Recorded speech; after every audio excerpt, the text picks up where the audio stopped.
Welcome to this Sketching Convergent Boundaries video lecture. In this lecture, we will examine the relative motions between convergent plates, including any distinctive features that result from these motions. The main objective of this video is to teach you how to sketch each of the different types of convergent boundaries, so be sure to have your pen and paper handy. Convergent boundaries are locations on Earth where two tectonic plates come together or converge. In map view, this looks like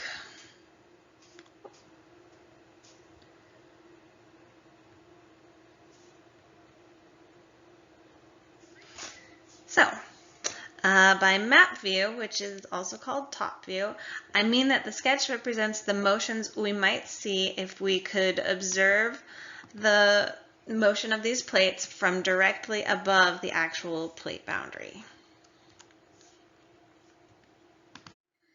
As we can see in this actual map here. Now, Earth scientists are interested in plate boundaries both in map view and in side view. Side view is shown here. So if the Earth was like a cake, map view would be the top of the cake. So there's our map view. And side view is what we'd get if we cut that cake and examined it from the side with a view to the geometries of all of these various layers that we can see in here. Okay, now to figure out what convergent boundaries look like both in map view and in side view, we will need to get started. Convergent boundaries, it turns out, are going to actually look quite different depending on what two types of crust are actually coming together. We will start our discussion with an example of two continental plates converging. When continental plates collide, they form tall mountain ranges like the Alps. If we were to sketch this in side view, it would look like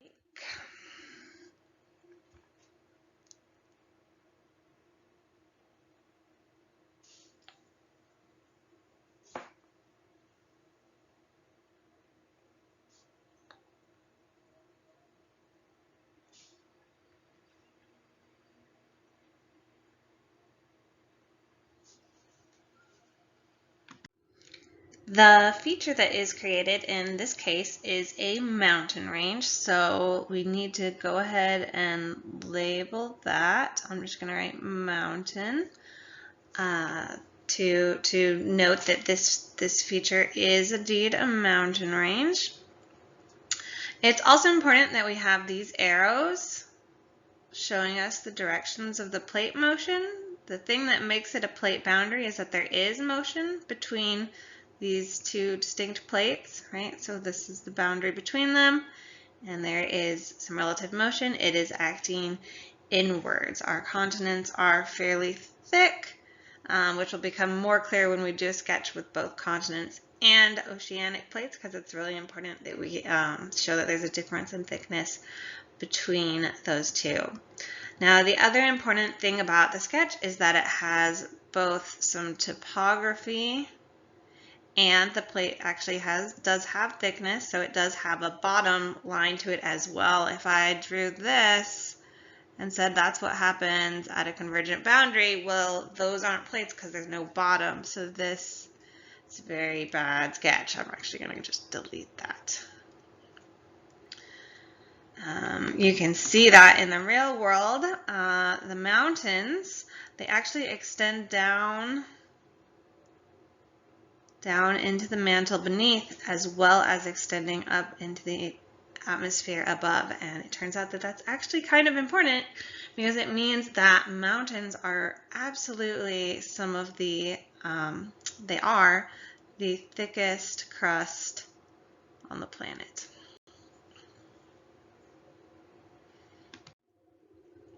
Here is a 3D version where you can again see the convergence, right? So two plates moving this way. We have our mountain range here, and we have the thickening on the bottom. Oops, thickening on the bottom as well. Okay. All of that's very important, and you should make sure that it all shows up in your sketch. Another type of convergent plate boundary would be oceanic-oceanic, when two ocean plates come together. When they do, something really interesting happens. The older, colder, and denser of the two plates actually dives downward and sinks back into the lithosphere.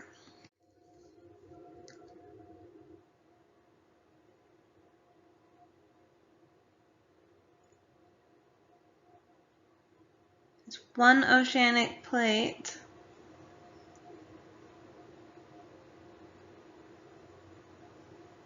And another. For reasons that we'll discuss next week, this actually causes a volcano to form on the overriding plate. It's supposed to be a volcano. Give it an eruption column just for emphasis. While oceanic lithosphere is buoyant, it actually floats on top of the asthenosphere when it's first created. It gets denser and denser as it ages, right? It gets colder and it gets denser until eventually it's no longer able to float, and instead it sinks down into the mantle, which is what you're seeing here.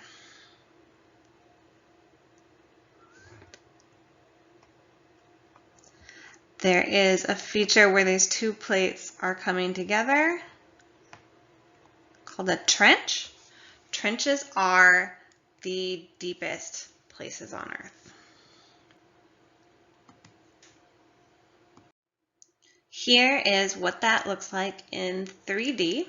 Note that in map view, the volcanoes that form are called an island arc because they rise up out of the ocean as islands. And if we wanted, we could actually add those to our more simplified map view by putting some triangles over here on the overriding plate. And we could also label the boundary here. This is the location of the trench. These trenches are the deepest places on Earth.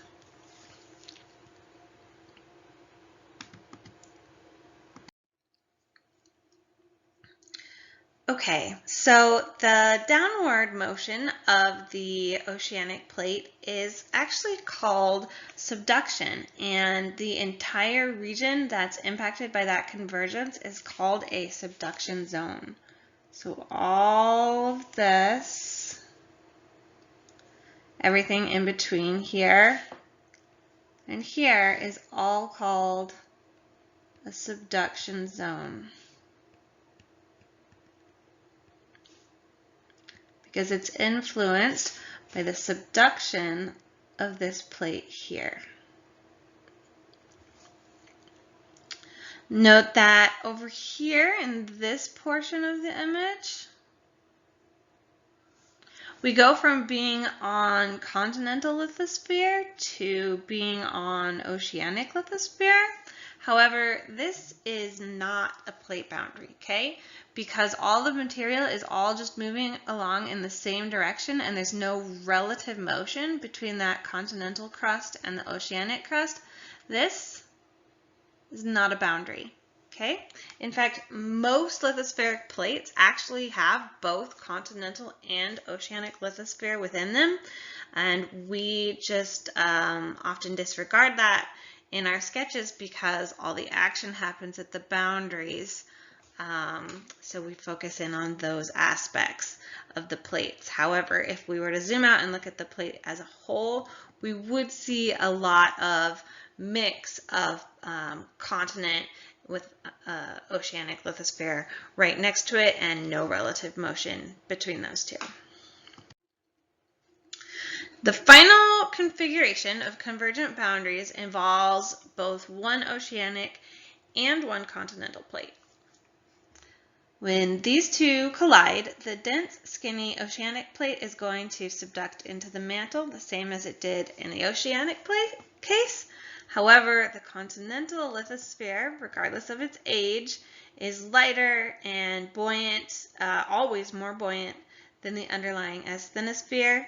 And because of this, continental lithosphere never subducts. The sketch for this boundary looks like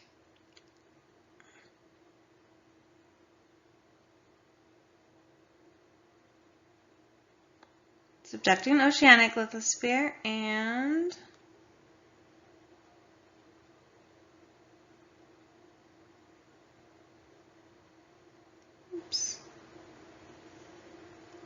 thicker continental lithosphere. Okay. So you can see that the thickness of my oceanic crust is much less than the thickness of my continental crust. That's very, very important. And once again, all plates have both a top and a bottom. So now I just need to sketch in the motions and label my trench. And I'm going to go ahead and delete the lines that I made to emphasize thickness because those aren't really part of the sketch.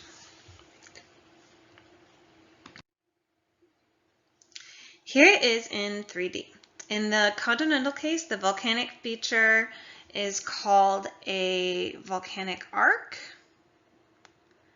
Right, so this mountain range is a volcanic arc. And it's called that instead of an island arc because, of course, these ones are not islands. So again, we can draw those. We can add them to our simplified map view just by putting in some triangles. And the other thing we might want to do here is label our trench like so. And there you have it. This concludes the Sketching Convergent Boundaries video lecture. At this time, you should pull out a fresh piece of paper, turn off the video, and see if you can draw each of these boundaries from memory. Good luck.